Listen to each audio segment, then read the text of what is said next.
নমস্কার বন্ধুরা, আপনারা দেখছেন স্টারেদের অন্দরমহল।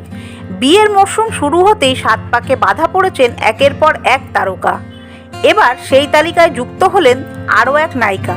স্টার জলসার মেমবউ ধারাবাহিকের কথা নিশ্চয়ই মনে আছে। সেই মেমবউ অর্থাৎ বিনীতা চট্টোপাধ্যায় এবার বিয়ের পিঁড়িতে বসার পালা। মেমবউ ধারাবাহিক দিয়ে ছোট পর্দায় আত্মপ্রকাশ করেছিলেন বিনীতা। প্রথম ধারাবাহিকেই অত্যন্ত জনপ্রিয়তা অর্জন করেছিলেন তিনি, যদিও তারপর আর ধারাবাহিকে দেখা মেলেনি অভিনেত্রীর, বরং কলকাতা থেকে পাড়ি দেন মুম্বাইতে। অভিনয়ের পাশাপাশি গানের জগতেও নিজের জায়গা তৈরি করেন। বর্তমানে বিনীতা একজন পেশাদার গায়িকাও।